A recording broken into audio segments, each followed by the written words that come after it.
Right now, as you're watching this, the Caribbean plate is grinding against the South American plate along a fault system that has already produced one of the deadliest earthquakes of the decade. And in the last 3 weeks, that same boundary has been rattling again. Trinidad shook before dawn. Tobago shook so hard people ran into the street at 5:45 in the morning. The Cayman Islands felt a shallow 5. One ripped through the seafloor south of Georgetown. And all of this is happening less than 5 weeks after Venezuela's catastrophic June 24th doublet, an earthquake sequence that has now killed more than 5,500 people. So the question everyone in the region is asking is simple. Is this the same fault waking back up? Is this related? And should the islands sitting along this boundary be worried? Today, we're breaking down exactly what has been happening across the Caribbean plate boundary since the Venezuela disaster, what the seismic data actually shows, and why scientists who study this region have been warning about a locked fault segment for years, long before any of this made headlines. Before we get into it, drop a comment below. Do you live in the Caribbean or know someone who does? Have you felt any of these recent tremors? I want to hear directly from people in Trinidad, Tobago, the Cayman Islands, and anywhere else in the region, because your first-hand accounts matter more than any stat I can pull. And if you want to be the first to know every time something significant happens geologically, subscribe. It's free, and it genuinely helps this channel keep tracking stories like this one. Let's get into it. Let's start with the epicenter of all of this, because it isn't actually new. On June 24th, 2026, Venezuela was struck by a doublet earthquake, a magnitude 7. 2 followed roughly 30 seconds later by a 7. 5 main shock, centered off the coast near La Guaira. It remains one of the worst seismic disasters the country has ever experienced. Over 5,500 people have now been confirmed dead. More than 16,700 were injured. Tens of thousands are still listed as missing. In La Guaira state alone, roughly 80% of buildings collapsed. What most people don't realize is that a major doublet earthquake like that doesn't just happen and stop. It triggers weeks, sometimes months, of aftershock activity as the crust readjusts to the sudden release of stress. Venezuela's own seismological agency, FUNVISIS, recorded more than 1,100 separate earthquakes in just the first 2 weeks following the doublet. That is not a typo. 1,100 aftershocks in 14 days. Most were too small to feel, some were not. And this matters for the entire region, not just Venezuela, because the fault responsible for that quake doesn't stop at the Venezuelan border. It's called the Bocano San Sebastian El Pilar fault system, and it runs for more than 300 kilometers, from the Venezuelan Andes all the way east to Trinidad. Along the way, it transfers motion onto smaller connected structures, including the Los Bajos Fault and the Warm Springs Fault, which sit almost directly beneath Trinidad and Tobago. This entire system is what accommodates the sideways grinding motion between the Caribbean plate and the South American plate, a boundary that's been slowly shearing past itself for millions of years.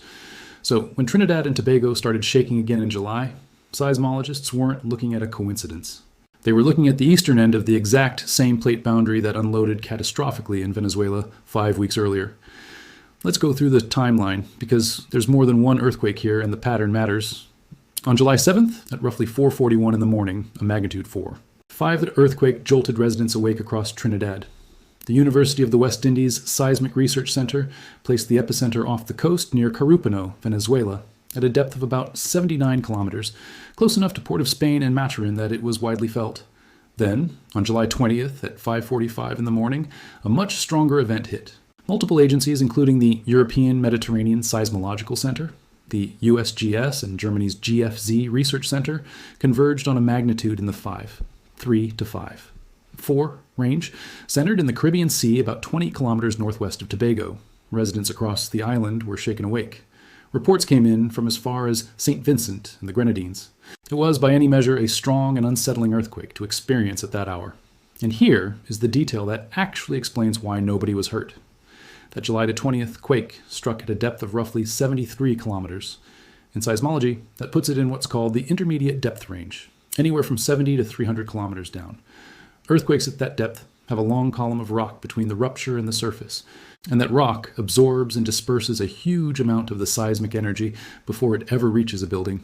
Shallow earthquakes, by contrast, the kind that occur in the top 10 to 20 kilometers of the crust, are responsible for something like 3/4 of all the seismic energy that actually reaches the surface worldwide, and they are the ones overwhelmingly responsible for earthquake casualties. Venezuela's doublet ruptured at 10 and 20 kilometers deep. Tobago's quake ruptured at 73. Same general plate boundary, completely different amount of shaking felt on the surface. That's not luck, that's physics. A 5 4 at 73 kilometers can rattle windows and wake up an island with 0 damage. A 7. 5 at 10 kilometers can level a coastline. Depth tells you almost as much as magnitude does, sometimes more. In the days following the July 20th event, the University of the West Indies Seismic Research Center logged a series of smaller aftershocks trailing off across the area. Standard behavior after any moderate earthquake as the surrounding rock settles. Local reporting out of Trinidad described residents in coastal areas near Cedros noting cracked walls and unsettled nerves rather than structural collapse. And officials used the event as a public reminder, not a panic trigger, that the country sits on genuinely active ground and that basic household preparedness is worth taking seriously, even when a quake doesn't cause damage. That distinction matters. A felt earthquake with no injuries isn't a false alarm, it's a rehearsal. 2 days before the Tobago quake on July 18th, a magnitude 5. One earthquake struck south of Georgetown in the Cayman Islands at a much shallower depth of around 10 kilometers. This one sits on a different structure entirely, the Cayman Trough and its associated transform faults, which mark the boundary further to the north and west, separate from the Trinidad-Tobago segment, but still part of the broader Caribbean plate's edges. It's worth remembering that this general stretch of seafloor produced a magnitude 7 earthquake back in January 2020, centered between Jamaica and the Cayman Islands, which generated a small tsunami and was felt as far away as Florida and Mexico. So within about a 2-week window in July 2026, 3 separate sections of the Caribbean plate's boundary lit up. Cayman in the northwest, Trinidad inshore, Tobago offshore to the southeast. None of these are the same fault segment. None of them caused each other in a direct mechanical sense. Earthquakes don't typically trigger ruptures thousands of kilometers away like a chain of dominoes, but they are all expressions of the same underlying reality. The Caribbean plate is a small, slow-moving plate wedged between 2 much larger ones, the North American plate to the north and the South American plate to the south, and virtually its entire perimeter is under active tectonic stress. Quick detour, because this comes up in the comments every single time we cover an earthquake story, and it's worth explaining properly. People see a 4, 5, a 5, 1, a 5, 4, a 7, 5, and think the difference sounds small. 2 whole numbers on what looks like a scale of 10. It is not that simple, and the math is genuinely brutal once you understand it. The moment magnitude scale is logarithmic, not linear. Every single whole number step represents roughly a 10-fold increase in the amount of ground shaking and about 31 times more energy released. That means a magnitude 7. 5 earthquake doesn't release a bit more energy than a 5. 5, it releases something in the neighborhood of 1,000 times more. A magnitude 4. 5, the kind that jolted Trinidad awake on July 7th, is a genuinely minor event in terms of raw energy, uncomfortable and startling, but rarely damaging on its own. A magnitude 7. 5, like Venezuela's main shock, is operating in an entirely different universe of destructive force. This is exactly why seismologists refuse to rank earthquakes by magnitude alone. Depth matters enormously, as we just covered with Tobago's intermediate depth event. Distance from population centers matters. Local soil conditions matter. Soft sediment and reclaimed land can amplify shaking dramatically compared to solid bedrock just a few kilometers away. And the quality of what's actually built above the epicenter matters more than almost anything else. A magnitude 5 in a well-engineered building might not even wake up the residents on the ground floor. The same magnitude 5 in an unreinforced structure that was never built to seismic code can, in the wrong circumstances, still cause real damage. The number on the scale is a starting point. It is never the whole story. Here's where we need to be honest and precise, the same way we'd want to be honest about any earthquake cluster anywhere in the world. The Caribbean plate has always been this active. It's not accelerating in some unprecedented way just because June and July of 2026 happen to be a violent stretch. Small and moderate earthquakes occur along this boundary constantly, most of them too minor to make the news. What changed is that one enormous, catastrophic rupture happened in Venezuela, and it understandably put every subsequent tremor along the same boundary under a magnifying glass. When a fault system produces a headline disaster, people start paying attention to every aftershock and every nearby tremor in a way they never did before. That said, there's a real scientific reason for concern here, and it predates all of this. In 2021, years before any of this made news, researchers publishing in the journal Tectonics examined the plate boundary running through Trinidad and Tobago and found that a significant portion of it is what geologists call locked.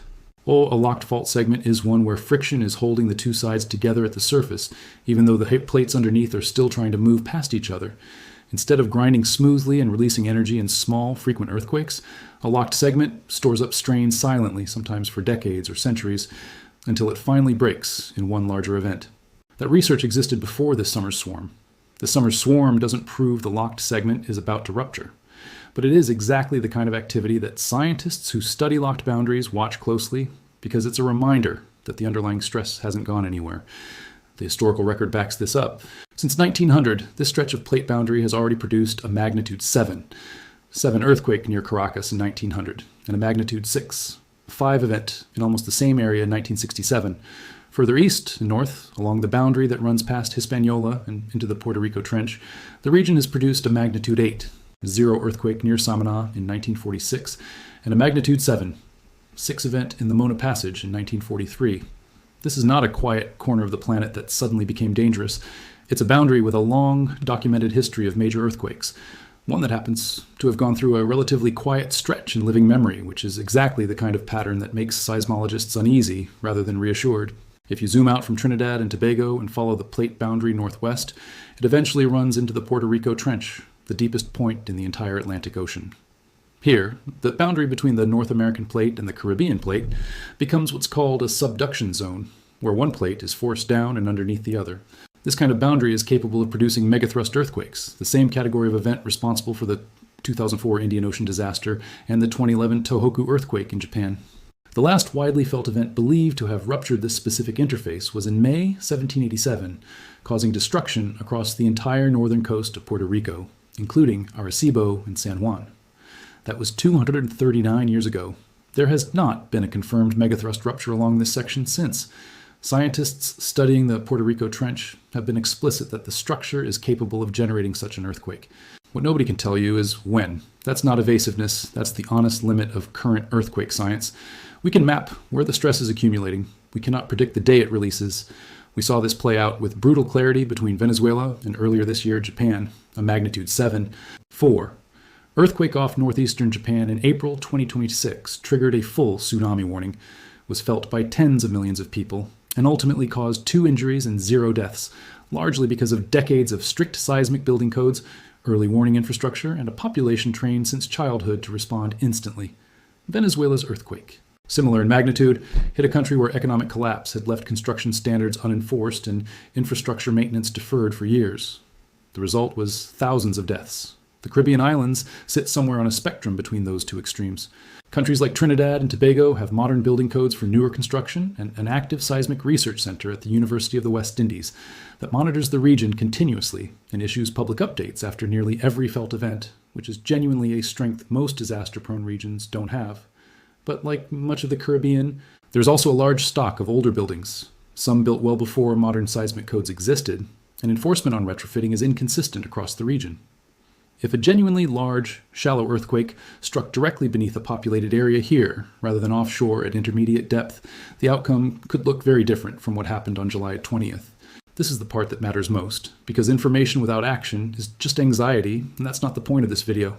If you live anywhere along this plate boundary, from Venezuela through Trinidad and Tobago, the Lesser Antilles, and up through the Dominican Republic and Puerto Rico, a few basic things genuinely make a difference. Know your building. Know whether it was built before or after modern seismic codes were adopted where you live, and know your fastest route outside. Keep a basic emergency kit ready. A water, a first aid kit, a flashlight, copies of important documents, and any medication you rely on, enough to get through 72 hours without outside help. Know where your gas shutoff is. Agree on a communication plan with your family for a scenario where mobile networks go down, because they will. And if you feel a strong earthquake, don't run straight for a doorway or down a stairwell during the actual shaking. Drop cover under something sturdy, and hold on until it stops. None of this prevents an earthquake. Nothing does.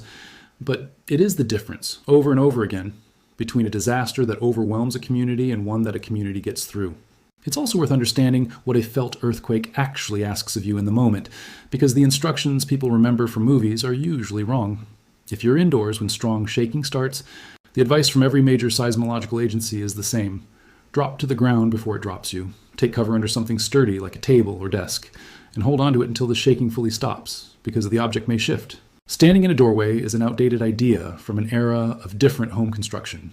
In most modern buildings, a doorframe offers no more protection than anywhere else, and moving through a house during active shaking is how a lot of injuries actually happen, from falling objects and furniture rather than from collapsing structures.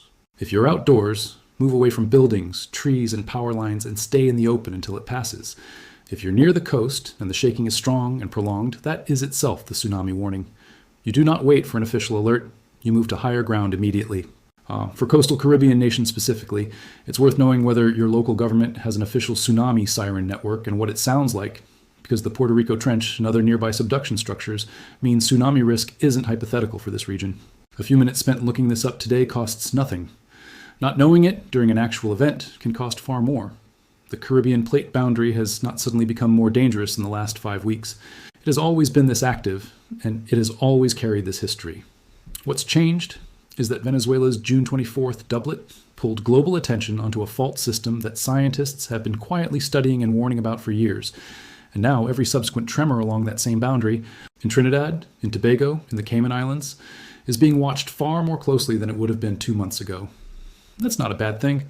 Attention is what drives investment in early warning systems, building code enforcement, and public preparedness. The exact things that turned Japan's magnitude 4 into a manageable emergency instead of a catastrophe.